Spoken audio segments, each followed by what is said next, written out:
نحمده ونصلي على رسوله الكريم اما بعد فاعوذ بالله من الشيطان الرجيم بسم الله الرحمن الرحيم اولم يروا ان الله يبسط الرزق لمن يشاء ويقدر ان في ذلك لآيات لقوم يؤمنون عن انس بن مالك رضي الله عنه قال قال رسول الله صلى الله عليه وسلم طلب العلم فريضة على كل مسلم وواضع العلم عند غير أهله كمقلد الخنازير الجوهر واللؤلؤ والذهب صدق اللہ العظیم و صدق رسولہ النبی الکریم۔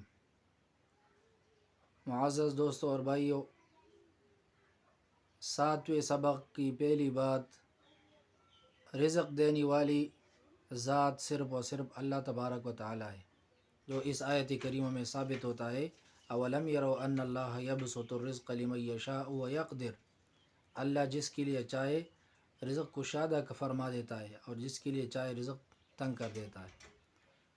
سنن ابن ماجہ باب فضل العلماء والحث علی طلب العلم، سنن ابن ماجہ باب فضل العلماء والحث علی طلب العلم میں حدیث مبارک حضرت انس رضی اللہ تعالیٰ عنہ سے، انس ابن مالک رضی اللہ تعالیٰ عنہ نقل فرماتے ہیں کہ آپ صلی اللہ علیہ وسلم نے ارشاد فرمایا طلب العلم فریضۃ علی کل مسلم، علم حاصل کرنا ہر مسلمان پر فرض ہے۔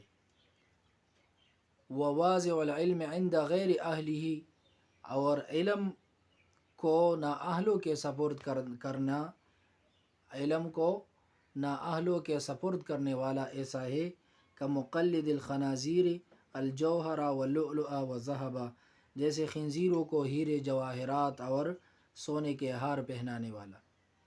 لہٰذا اس حدیث مبارک میں 2 چیزیں ذکر کی گئی۔ نمبر 1، علم حاصل کرنے کی فضیلت، طلب العلم فریضۃ علی کل مسلم، یہ ایک فرض ہم ادا کر رہے ہیں، آپ پڑھ رہے ہیں، آپ علم حاصل کر رہے ہیں، یہ ایک آپ اپنا فریضہ ادا کر رہے ہیں اور اسے آپ نے بخوبی انجام دینا ہے۔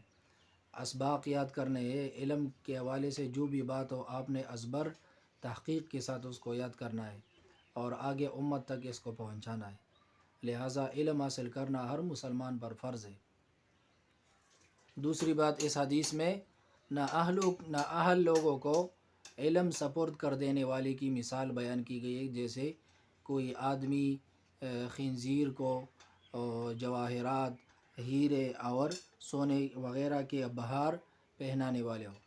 لہٰذا جو لوگ علم کی قدر کرتے ہیں، جو اس کے اہل ہے، ان کو یہ پڑھانا اور یہ سکھانا۔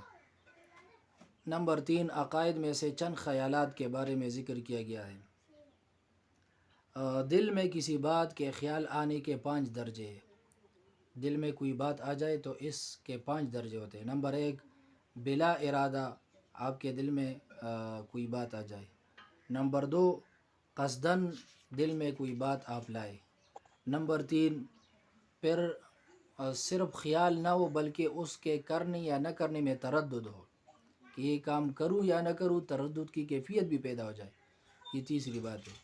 نمبر 4، تردد میں کوئی ایک جانب راجح آپ اس کو ترجیح دے، تردد میں کسی ایک جانب کو آپ ترجیح دے دے، یعنی کرنے کی جانب کو ترجیح دے دے یا نہ کرنے کی جانب کو ترجیح دے دے، یہ چوتھی بات۔ نمبر 5، پھر آپ اس کو تقویت دے دے، جانب راجح کو تقویت دے دے کہ یہ کام اگر رکاوٹ نہ ہو تو میں نے یہ کام کرنا ہے۔ لہٰذا یہ جو پہلے 3 درجات ہے، اس میں سے پہلے کا نام حاجز ہے، بلا تردد، بلا ارادہ دل میں کوئی خیال آ جائے اسے حاجز کہتے ہیں، اور قصداً آپ دل میں کسی بات کا خیال لائے تو اسے خاطر کہا جاتا ہے۔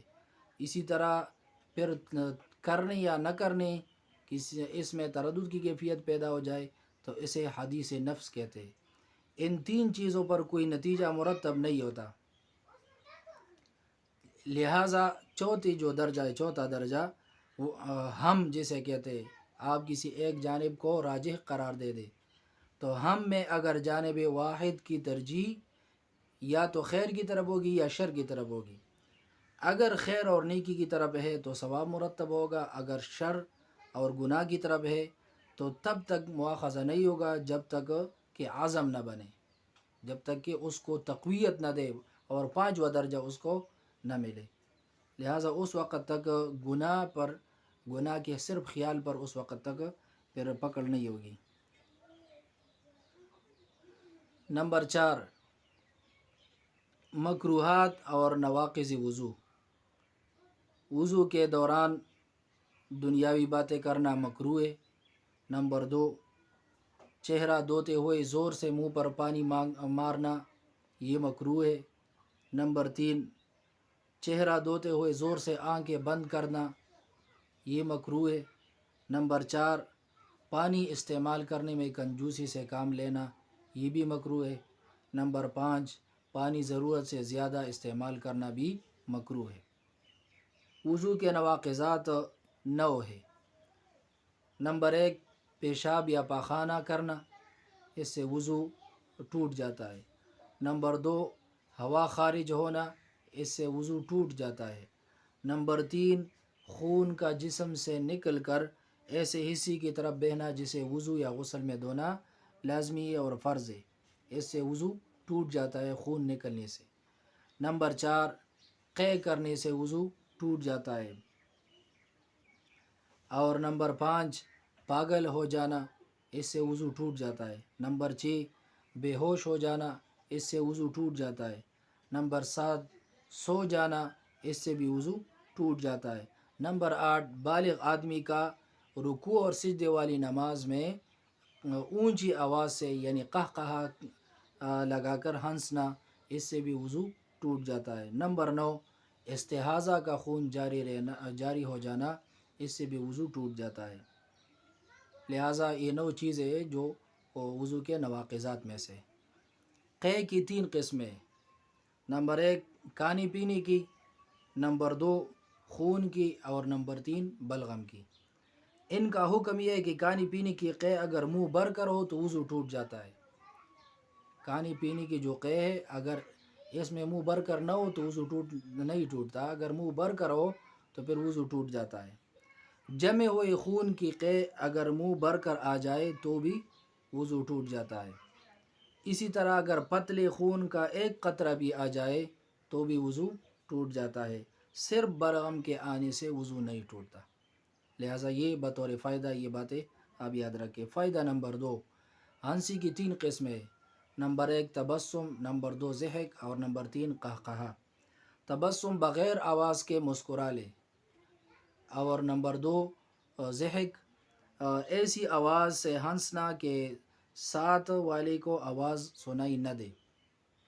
ایسی آواز کے ساتھ ہنسنا، صرف آپ سن لے، ساتھ والا نہ سنے. اور نمبر 3، قہقہہ لگانا، ایسی آواز سے ہنسنا کہ ساتھ والا بھی سنے، تو اسے کہا جاتا ہے قہقہہ.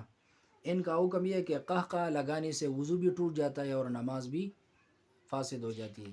لہٰذا ضحک سے نماز تو ٹوٹ جاتی ہے لیکن وضو نہیں ٹوٹتا، اور تبسم سے وضو بھی نہیں ٹوٹتا اور نماز بھی فاسد نہیں ہوتی. اور سنن ترمذی جلد نمبر 2 صفحہ نمبر 517، کتاب الدعوات، باب العفو والعافیہ. سنن ترمذی کتاب الدعوات باب العفو والعافیہ میں مسنون دعا ہے علم نافع حاصل کرنے کے لیے. اللہم انفعنی بما علمتنی، اللہم انفعنی بما علمتنی وعلمنی ما ینفعنی، وعلمنی ما ینفعنی وزدنی علما. الحمدللہ علی کل حال.